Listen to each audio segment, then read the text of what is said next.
How do you remember your Christmases? Now, do you have any particular Christmases that stand out, as more memorable than the others?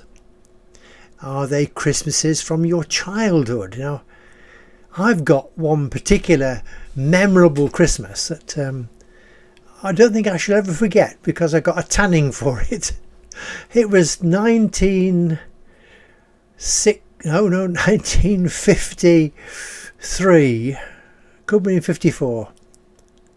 Yes. No, 53. And I just arrived in Boston, Lincolnshire, to live with my parents.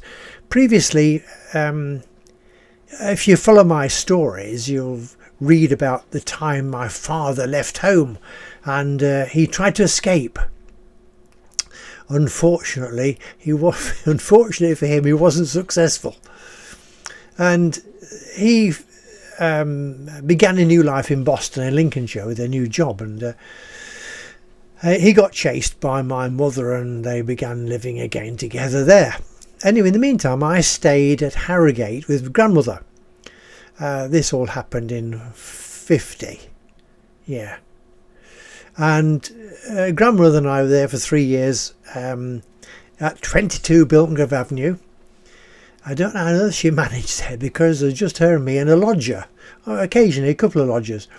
Because it was still rationing, and we all had our little sugar rations, a jar of sugar on the table, and that was your ration for a month, and trying to make it last and things like that. And how on earth grandmother coped with... She only had a pension, she hadn't got any income, and it's quite a big bungalow. And that's why we had the lodgers, obviously, to help to pay the bills. And we lived largely in the back kitchen with a typical range with a hot water on one side and the oven on the other and the fire in the middle, the black lead range.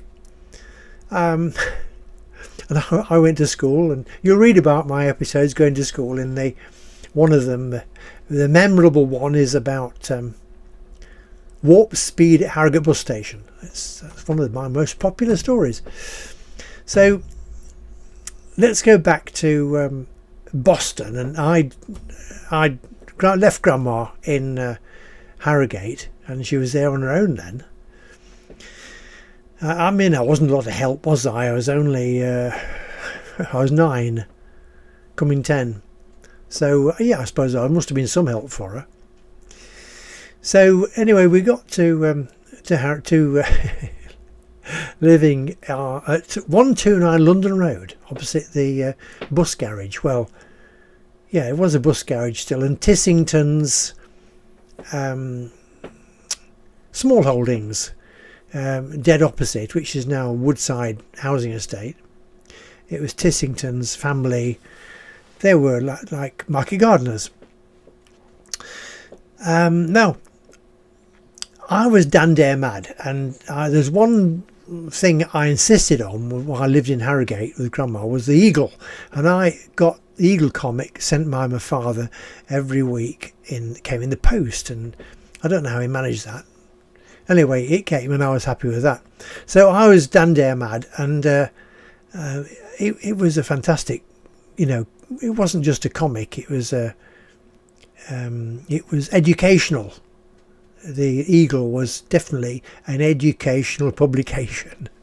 The centre spread things every week, and there was sort of Bible stories on the back page, and the editor was a religious gentleman. So this particular Christmas, I wanted something that was dare, and my major present was a dare pistol. Ray gun thing. It was it fired a spring powered arrow. It wasn't an arrow. I suppose it was supposed to be something space like, but it fired an arrowy thing with a suction on the end, a suction cup on the end of it, and you got your gun, you scodged it into the gun, and and there's a locking device held it in place, and then you press the trigger and it shot it out. And of course, if you look, it stuck on something. I mean, it didn't go very far, probably a few yards. Anyway, it was Christmas morning, and I'd got this thing and I was fiddling around with it. I think there's one or two of these projectiles that went with the gun.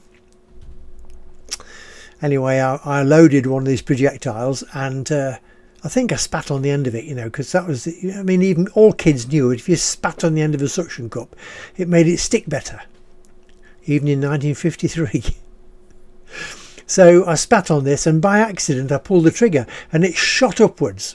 It shot upwards. The rooms at 129 London Road had quite high ceilings. It was quite a nice house. Yeah, they're quite nice. Nice big room houses, solid houses. Anyway, it shot up and it stuck on the ceiling. Oh, right. That wasn't. I wasn't popular because of that. I'd got into trouble. Even more so because it didn't come down.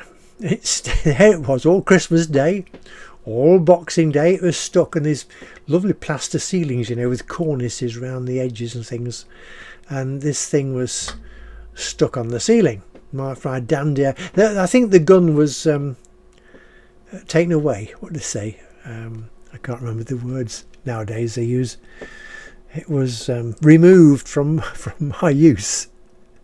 I hadn't had it many minutes, and of course everybody who came into the front room, it was the best room, there was this rocket Dandair projectile stuck on the ceiling with its rubber sucker and this rod sticking down like an arrow thing.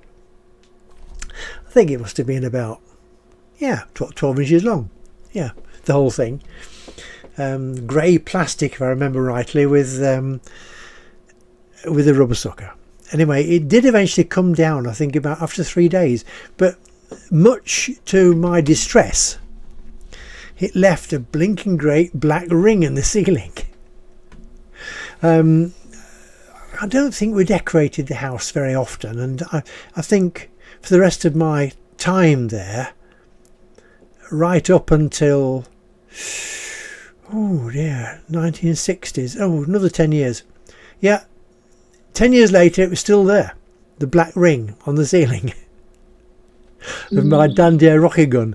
I did manage to get the Dandair rocket gun back eventually, but I think they got fed up with my continuous demanding about it. But that was my memorable Christmas in 1953 at 129 London Road, Boston, Lincolnshire, when my Dandair ray gun, it shot a projectile upwards that stuck on the ceiling for 3 days and caused me to have hot trousers for a short time. There we are, a short little message, and I hope you enjoy that short story. Memorable Christmas. For several years, Dandair and his mates were all serialised on Radio Luxembourg, and that was also very popular listening for people like me. I remember listening to it right up until 1955. I was still listening to it then. Now then, if you enjoy our stories, then think about subscribing to the channel and and give us a like if you like it. Also on our website, www.crackerbooks.fr, then you can find hours and hours of entertainment to download free of charge.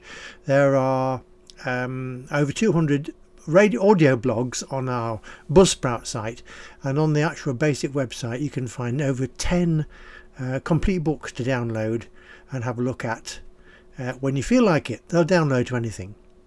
So thanks for being with us today, and until the next time, cheerio.